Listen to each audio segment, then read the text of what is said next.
Just waiting for Dennis, he's talking to Mike.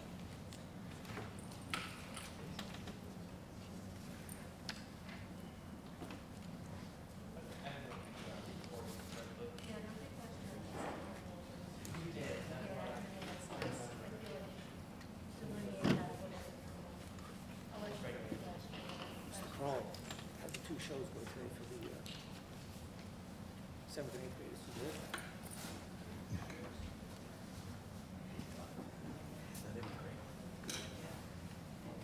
We exercised some babies today with the cats came in and they completed everything. Great job. So looking forward to Thursday. We're gonna start in a few minutes, just waiting for the superintendent. How's that?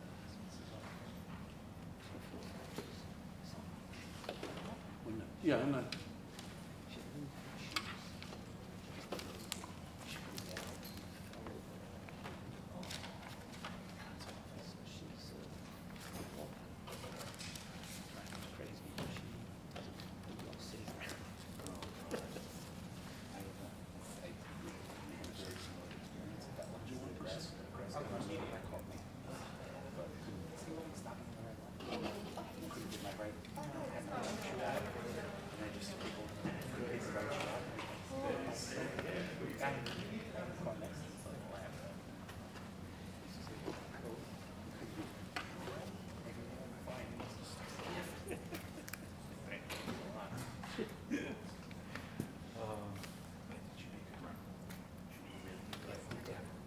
I try to make opening night. It's supposed to be done tonight.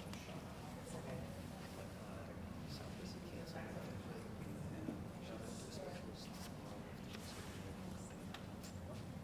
If you need tickets, just shoot me an email. We'll put tickets aside for you.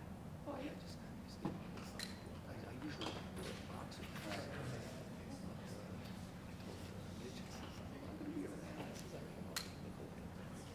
Because we're leaving 4:30. Okay. First, carpet for the, I think we was it originally started. Right. The last 6 years we did it. It's a short run, like about an hour 30. Okay. Yeah, we can do a very brief intermission, just basically get inside. Right. Refreshments. It was 7 o'clock. 7 o'clock. See, home by quarter to 9. Probably like 9:30 because everybody wants to get. At least, There you go.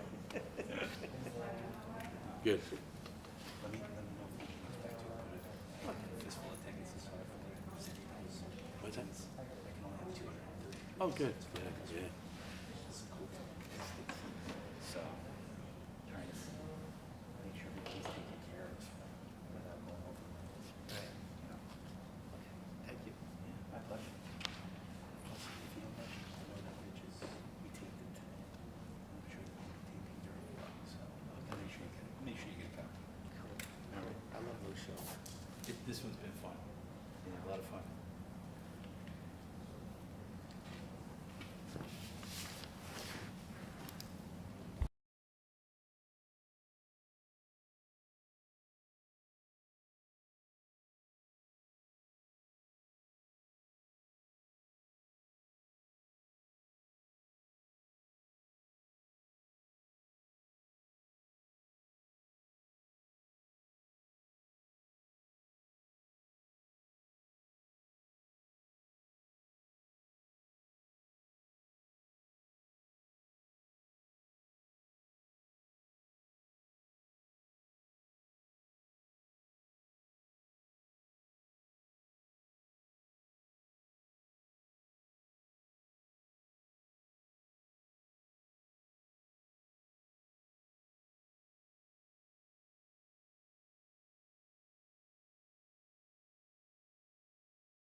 Okay.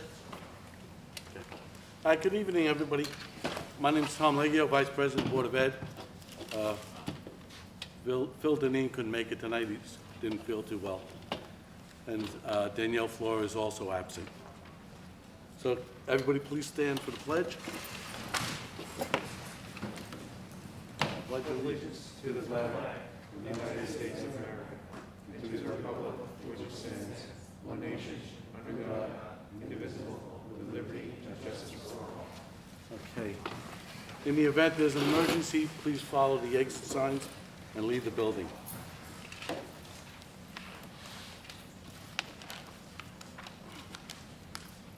All right, guess we'll go to the pride and presentations. The only update I have this evening is that our UPK grant was approved by the state, so families in the community can expect correspondence from me shortly with how to register for UPK and details on the upcoming lottery. And that's it for me tonight.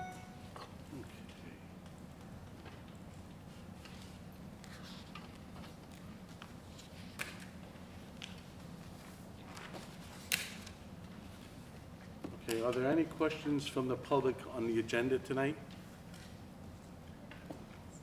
Mr. Leggio, we also have to review the public hearing for the district-wide safety plan. Okay.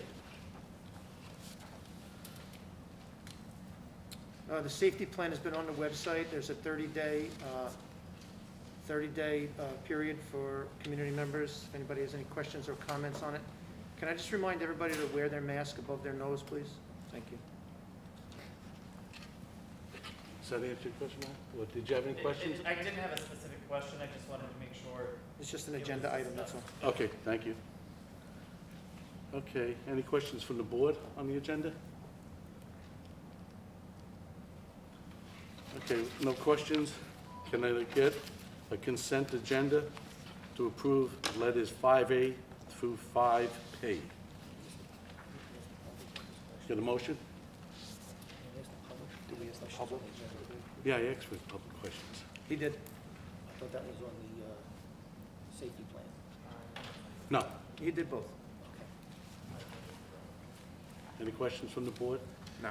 Need a motion for 5A through 5P? The motion? So moved. I'm sorry, it should be,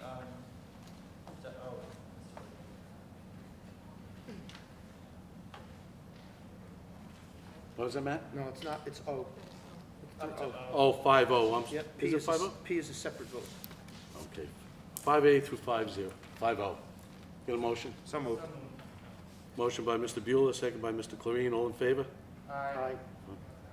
Okay. Can I get a motion on 5P? So moved. Motion by Mr. Clarine,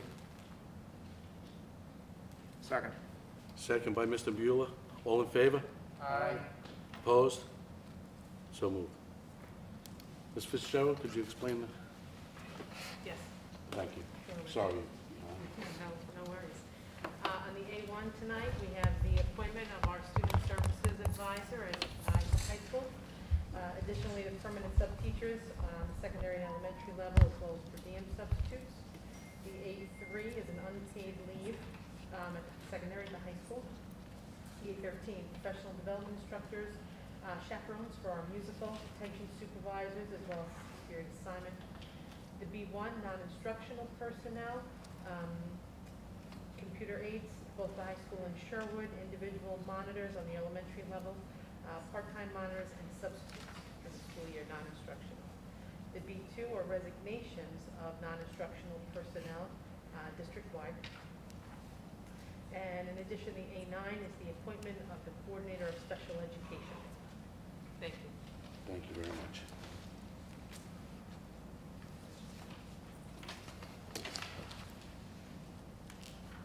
Okay, that brings, I think you're at number 6. yep. All right, questions to the board? And open-ended questions? Any questions from the board, public? At all?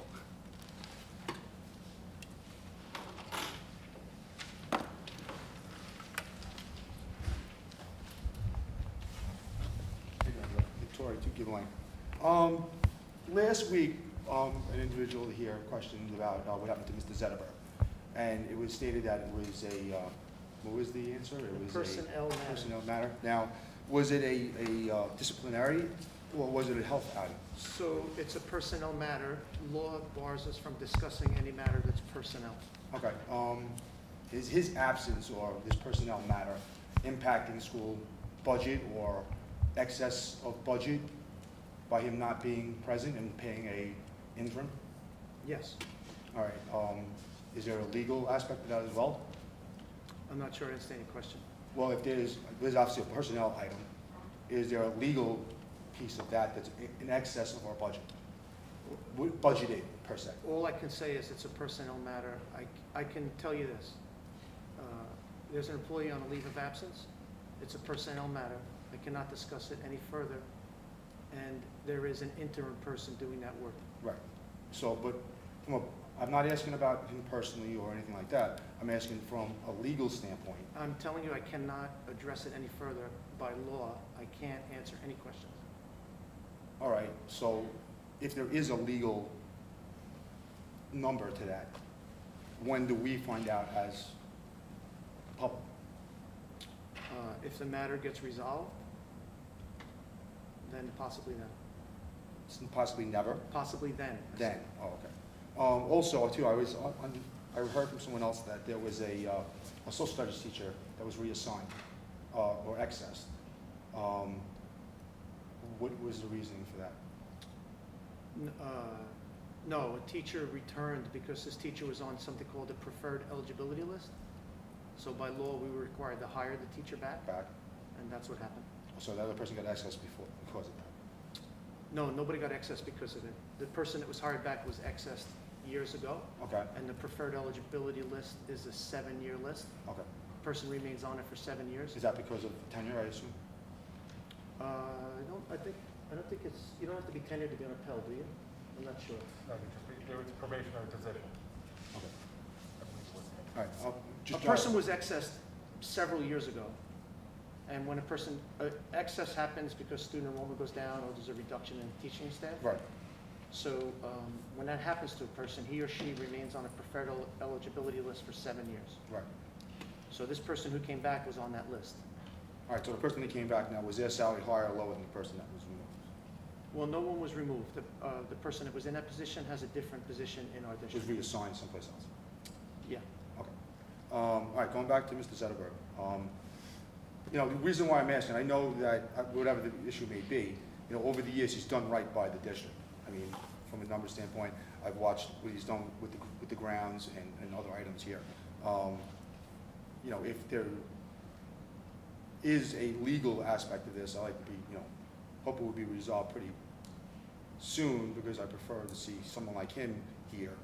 And, you know, no disregard to the woman that's taken over for him at this time, but from my personal standpoint, knowing him over the years, and it's been a long time that I've known him here, you know, his position would rather be, I'd like to see him back in his position as soon as possible. Okay. All right, well, thank you. Thank you.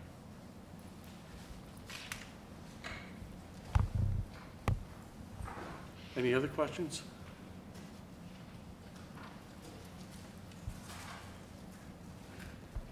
Jason says at 474 Smith Avenue.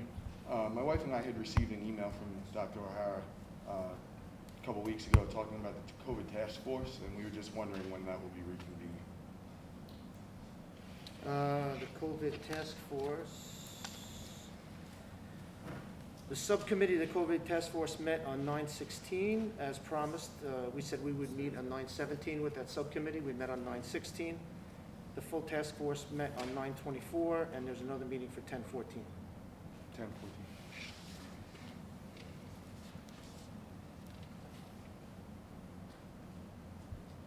Is there an email that went out about that? We didn't get it. Yeah, all the meetings are scheduled.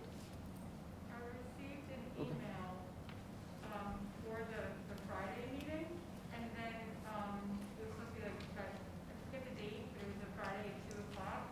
And then at that time, like 10 minutes before, I received the cancellation. Did I get anything else before us, or I was just waiting for? Well, maybe there's some confusion that we could speak privately, because I had invited you to be on the task force, but you were unavailable, so Mr. Zizza was on the task force. But then there was a meeting several meetings ago where I thought you made it pretty clear you didn't want to be on the task force anymore. So we could talk privately about whether you do or don't, and then we could review the protocols that we had agreed to before you participated in the task force. So we'll talk about that privately. Yeah, okay, well, we thought you didn't want to be on it anymore, so we'll talk about it privately.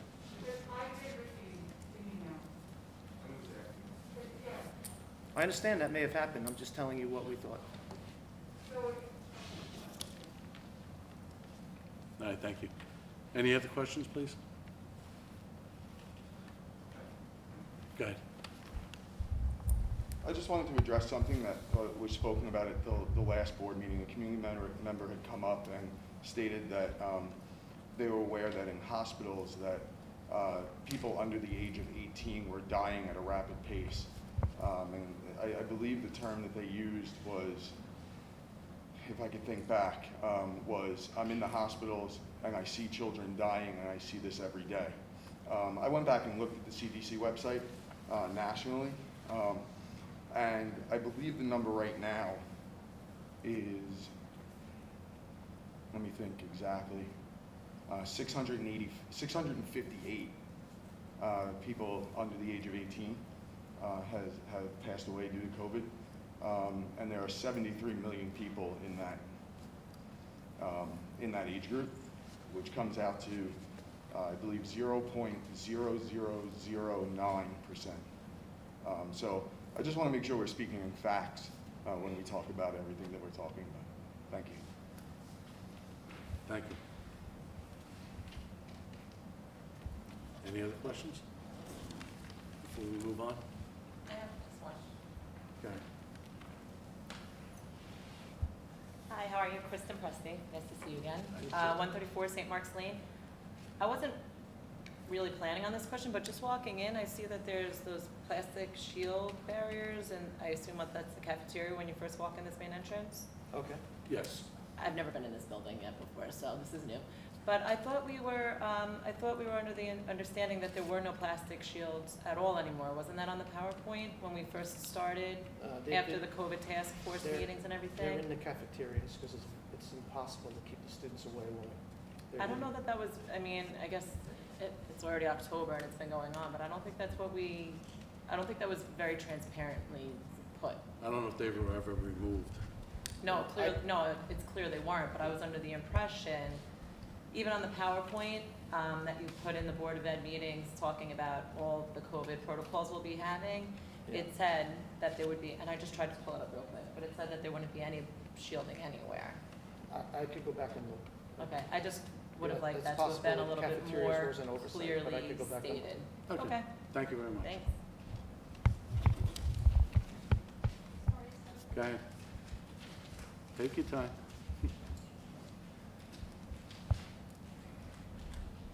Hi, good evening, everyone. I'm Denise Nash, One Plum Place.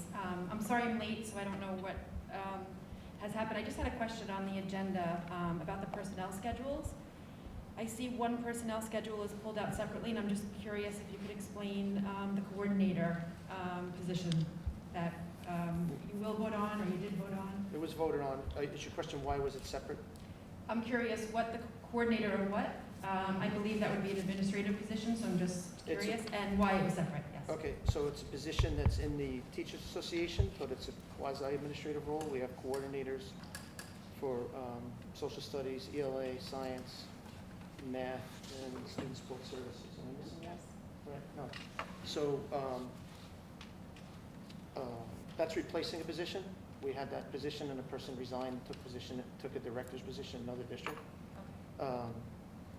It was a separate agenda item because the person that was appointed is the spouse of a board member, and that board member abstained, so it was removed from the consent agenda. Okay.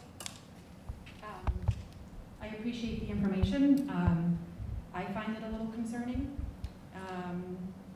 I don't know what you don't include names, but I do find it a little concerning and a little bit of a conflict of interest to me if somebody was appointed to this kind of a position and has a spouse on board. So, Okay, Well, thank you for sharing that, but it may help if, it's a position in the teaching bargaining unit, and the person who was appointed tonight is qualified, has earned it, has an outstanding work ethic, has shown tremendous dedication to the students of Islip, and is already in the same unit. So there's no tremendous enhancement except for the person wants to serve in a capacity that'll help us more. I hope that helps. Yes, I still feel the same. It does help, and I appreciate the explanation, but it does not change my previous statements. So, thank you. Thank you.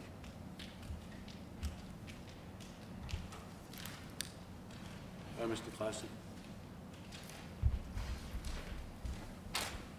Hello, everybody. Matt Classy, 81 Party Avenue. I'd just like a little information. Last meeting, we were discussing the grant. There was the deadline for the money.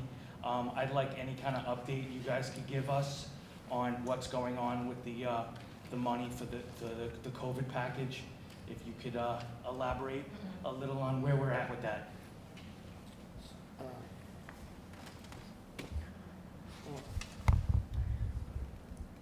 Sure. We've submitted 3 applications, one for the Carissa gear, Okay. and another one for the Carissa ESSA, I'm sorry. I can't Okay, I say. hear you. And then, one for the American Rescue Plan. Okay. That was the final one that just went in. Okay, what's the total on those 3, monetary wise? Sure, hang on one second. The first one, the gear, was $283,520. Okay. The ESSA was $2,304,937. Okay. And the ARP was $2,509,904. Okay. When do we hear if that money came in or not, when it's approved? So the 2 grants, the first 2 grants have been approved, and the state is releasing it in percentages, and we just received a portion of the first 2. Okay. Was any of it planned in any way to be spent? And if so, when can we see a breakdown of every dollar? Oh, sure. There's a plan for the entire thing.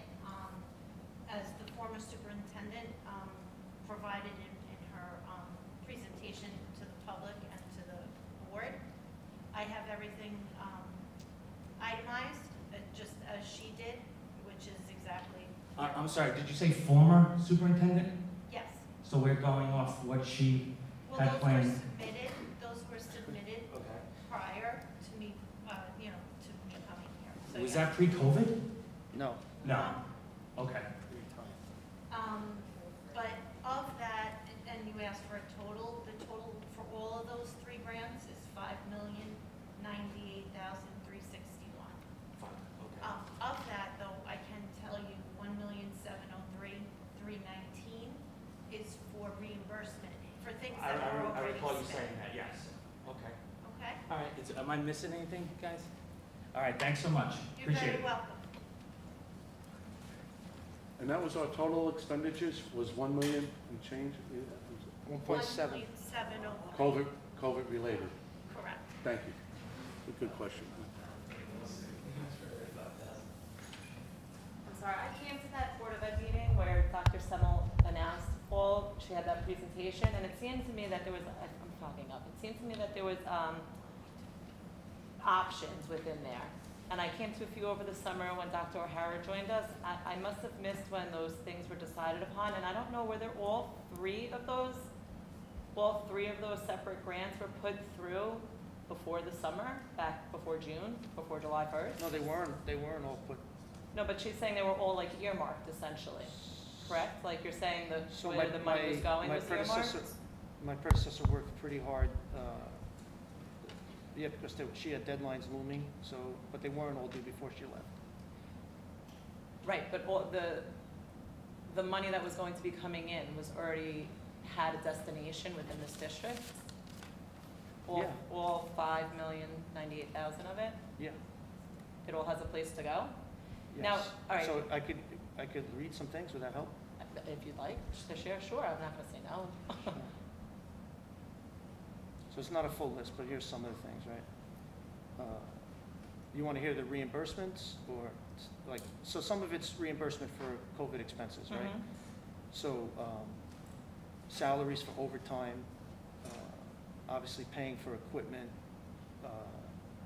No, I'm not being a wise guy, but the plastic shields and Oh, the face ones that masks, I want to rip off? cleaning Yeah, supplies okay. and other things. I mean, the money was spent on those because that was the guidance at the time, right?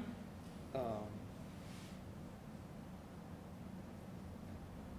There were extra assignments for teachers to reduce class size and things like that, right? So that was put in for reimbursement. Some of the things, in no particular order and not a complete list. Devices for students, Kid OYO, which is computer programming or coding, instruments for orchestra and band, some PPE supplies, Apple TV units, which is replacing smart boards. The Promethean right? boards. Yeah, Promethean boards. And then some of the other things on the list is social worker or dean positions to attend to, Emotional social emotional learning, mental health, student support, AIS, summer programs, extended school year program, a Saturday school program. These are things to address learning loss. Club, for SEL, it's clubs at the elementary level, clubs at the middle school level. There's curriculum development in here. There's Buccaneer University, professional development for Google and VEX, money for the IDA Coalition Task Force, which is fighting substance abuse. There's some money set aside in the grants for, although it's probably not enough money for a complete job, air conditioning, high school cafeteria, middle school third floor, filters and things of that nature. A college exploration trip, cosmetology trip, museum, national history, aquarium to Riverhead. So that gives you an idea. Okay, those are all wonderful things, but this is all money that we're getting essentially because of COVID, if I'm not mistaken? Well, it's all in the federal grants, so.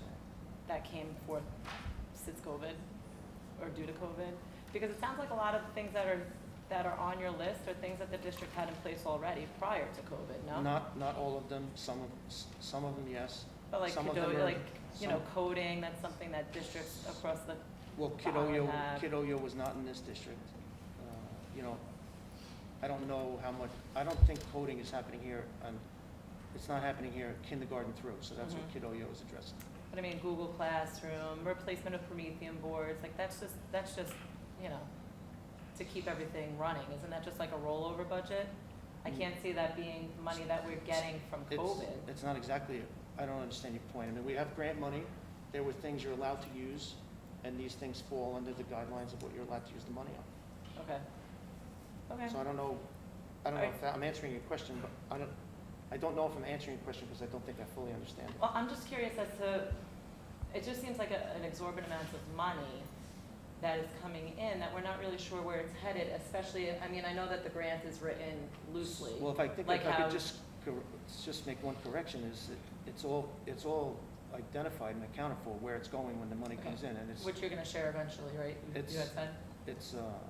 it's able to be spent, it comes in at certain portions, it has to be used over 3 years, Mhm. and some of the guidelines, it has to be used for things that, Or enhancing education, but also essentially. that the district would not expect to sustain.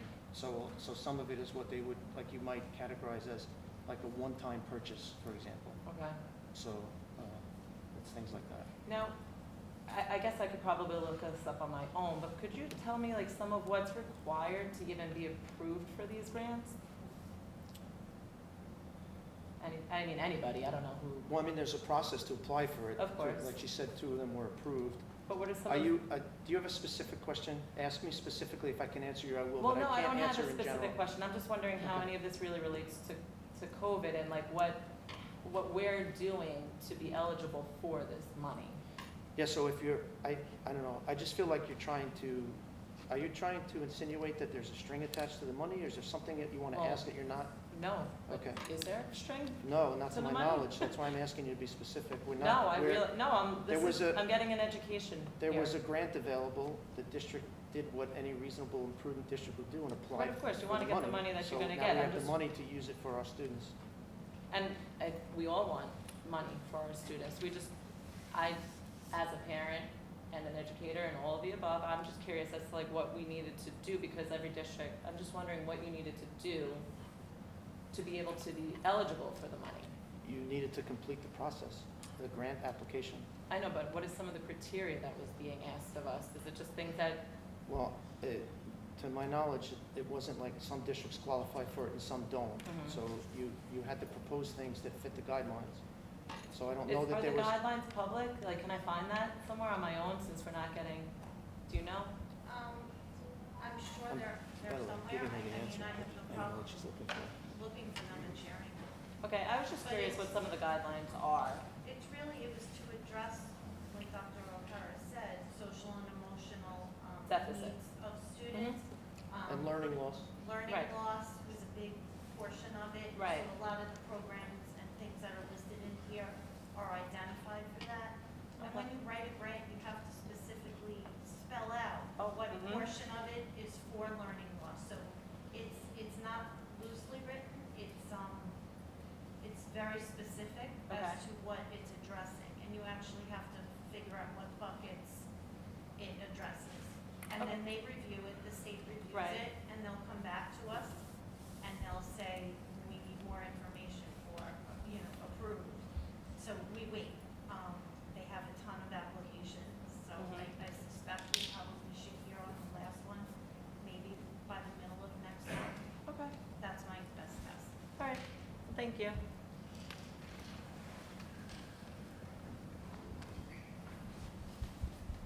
Jason says again, 47 Portsmouth Avenue. Dr. O'Hara, that was an amazing list of everything that the district was going to be spending money on and things like that. Do you happen to have a list similar with how much, where the funds and the monies went from what the district saved from COVID by not paying coaches, not buses, like things like that, and what that number might be and where all that money went? I don't know that the district paid or didn't pay coaches, so we would have to do research on that. I don't know what was saved last year. In the first board meeting, actually, you actually alluded to that, and you actually mentioned that. That's how I know that. I alluded to that? I don't Yes. recall, so I don't know what was saved. You're telling me I alluded to money, I alluded to a budget that I wasn't part of? Is that what You spoke about, you did speak about coaches and not being, and money not going to coaches in the district. Well, I don't know, I I probably spoke from my experience at Hauppauge, but Got I it. don't, Okay, I may I have don't know. misunderstood. I could tell you, for example, that in my previous district, there was $5 million that was budgeted that was not spent. I don't Got know it. the answer for you. Okay, does anybody know the answer for you? No. We don't know how much money we didn't pay out during COVID as a school district? Well, here's part of the issue, right, is we can find out for you, you're Okay. asked, the two people that might be able to tell you weren't here when that happened. So Okay. if you, we'll research it and we'll give you the answer, but I don't know tonight. Okay. Because we would want to know, we would want to know where that money, that was a lot of money, right? I mean, Yeah, well, I could give you some examples of where money like that goes, right? The Board of well, no, Education. I wouldn't want just guessing. I would want Okay. actual facts. Yeah, well, then Kind of that's what I where- said, I wasn't here for those decisions, so I can't answer that this evening. Would you like to answer that at the next board meeting? Would you like me to email you? You could email me, but I'll be happy to get you the information by the next board meeting too. That's great. Thank Whatever you. you prefer. Thank you.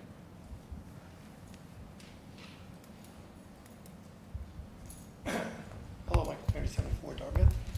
I asked you guys 2 board meetings ago about the state's plan, because I don't know about you, but I don't see any end in sight at this point. You know, there was originally, you have to meet this criteria, these numbers, this vaccination rate, this positivity rate. We're now beyond numbers. There is no number anymore. So I was wondering if the district has heard anything from the state about when they plan or what the benchmark is to start alleviating some of these restrictions that are being placed on the kids. Has there been any communication with the state about benchmarks or anything that's going on? No, Nothing. none's come to us. Okay, that's my first concern, that we don't know when this is gonna end, because there's nothing really objective being put out in front of us. We're just being told what to do, by the executive branch and we're doing it, we're not questioning it, that's undemocratic in my eyes. Number two, there are staff members you have in this district who are denying kids a mask break in their class. So they're not allowed to pull their mask off their face for 40 minutes for that period, and that's happening multiple periods a day. So I'm a teacher, I wear a mask all day long, and I'm telling you, this is unsustainable for a child, especially one who has ADHD, which I know one does, and is suffering academically because of it. His grades are suffering, the teachers are hammering this part and not the education part. And it's in your high school and it's a problem.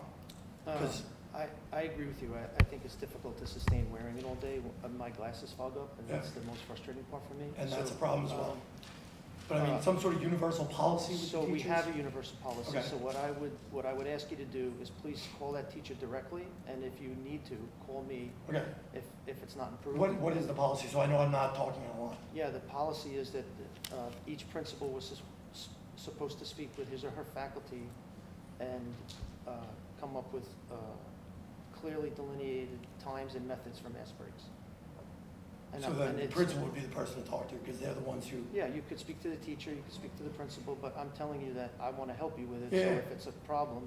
and but I'm you just saying, if there's a policy, hey, you get it every other period, or, well, just so I know, And so I'm not. and it shouldn't be every other period on a secondary level. I understand. There should be mask breaks on a regular basis. Okay, and then I guess the last point, trying to like just call the elephant in the room what it is. There's a perception, and I'm asking if it's true, that the district is getting money to sustain mask mandates, COVID mandates with their students.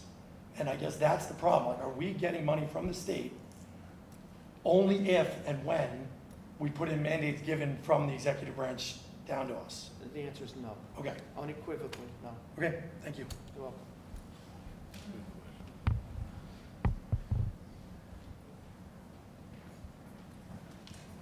Matt Classy, and I'm gonna change it up. I'm going off the COVID here for a minute. I'm just looking through this, and I see the approval of service agreement between East Islip and Islip with the special needs. I'm a parent of a special needs child that goes to private school out of the district. I'm wondering if if someone can elaborate on that. Does East Islip currently have a better program than we have? No? Okay. It's a private school. Which one? St. Mary's. So so St. Mary's has a You pro. said your child. Yeah, so Anthony goes to Ascent in Deer Park. So that's an agreement we came up between the two districts to help fund the St. Mary's thing? No, it's a law, it's special education, it's New York State law, so if a parent chooses to place their child in a private placement and they have some special education services, the district pays for those special education services in that program, in that school. Okay, because I'm not familiar with what that program is. I'm just wondering if it would pertain It's to, a Catholic school in East Islip. and it's special needs. It's No. not, No, it's a child that may receive, let's say, resource room in a Oh, Catholic, in a okay, Catholic okay, elementary so or Catholic high school. I was hoping it was more of a special needs thing. Okay, thanks for elaborating on that. Appreciate it.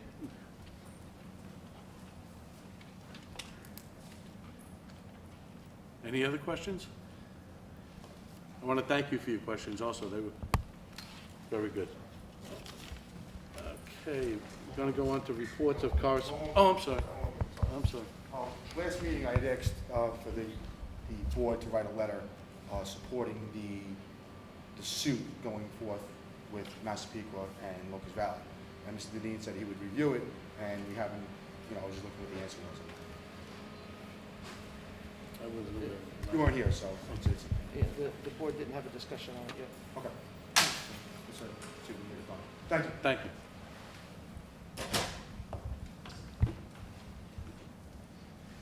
Okay. All right, the reports of correspondence. Nisba, Matt? So I had the opportunity a few weeks ago to serve as the chair of the legislation committee for the National Suffolk School Boards Association. During that meeting, delegates from districts across Long Island voted on resolutions that will be presented at the NYSBA business meeting in 2 weeks. And there was a review of those resolutions. The outcome of the decision was that the majority of the delegates decided to approve the resolutions that were recommended by NYSBA's resolutions committee. So there will be an annual business meeting of NISBA hosted prior to the state association's convention, virtual convention next week. Thank you, Ms. Louie. Okay, PTA updates. Ms. Gracchi, I think you attended one? Yeah, I actually attended 3 of them last week. There were a lot of PTAs that were active and engaged last week, and I had the opportunity to attend 3 of those meetings. Which ones were they? I'm sorry, because I have them written down, so I don't repeat what you said. Wing PTA did a Zoom meeting, the middle school did an in-person meeting, and Press and SEPTA had a joint meeting with options for both Zoom and in person. Okay, I'll let you give the reports, because I also attended, and I'll let you do them. Yeah. Thank you. Was there one that you wanted to do, Mr. Leggio? Excuse me? Was there one that you wanted to No, report on? no, Okay. go ahead. All right, so we'll start with the Press and SEPTA meeting, which was on October 7th. It was in Zoom and in person at Press Auditorium. It was attended by me, Mr. Clarine, and Mr. Leggio. It was a joint meeting with SEPTA, and SEPTA talked about their outdoor movie night at Sherwood. They had over 100 people, and they sold out of all their sensory toys and their snacks. Their Sweetheart Dance is scheduled for February 4th, and they'll be selling t-shirts. Amy Plika from Universal Crossings did a presentation on building bridges in education for equity, inclusion, and student empowerment, and she spoke from the perspective of a parent of a child with special needs. Comac Road did their update. Let's see, they have over 60% of their membership goal in Rising. They have a trunk or treat planned for October 29th from 6 to 8 p.m. It's $10 a car. They'll have a DJ. They are looking for volunteers, and they're looking for food and non-food giveaways. They put out a Google Doc for volunteer opportunities for that event and for other committees for future events. They have a Meadow Farms fundraiser coming up October 18th to November 18th. It's all online ordering. And they're planning an in-person fall book fair during the school day. Let's see what else they have here. They updated their PTA bylaws to change to include the availability of a co-president as an option. And let's see, membership is ongoing, and they plan on bringing back the Blue Jeans Ball this year. The Wing PTA had their first meeting of the year. It was all via Zoom, and that was attended by myself and also Mr. Leggio. They have 228 members. The New York PTA, they received an award. They're one of 3 units statewide to receive this membership award, and their membership numbers continue to grow. They were also interviewed by the New York State PTA for an article that was done. They had a lot of book fair success. They went back 6 years into their books, and they found that this book fair was the most successful book fair to date, and it was helped by having a nighttime outside event. They have a pizza fundraiser with the pizzeria in town. Pickup for those orders are the 11th through the 14th, that's this week. They're planning a family fun movie night in the courtyard. It's going to be Wing families only, and they'll be playing Hotel Transylvania. Everybody has to bring their chairs and blankets, and they'll have Wing Wing t-shirts for sale. They have a pumpkin patch event on 10/28, Nature Nick on November 5th, and Mitt's Chocolate fundraiser the 1st through the 19th of November. And they wanted everybody to know that the Wing staff were recipients of a free luncheon from the tap room in Bayshore as nominated by the PTA.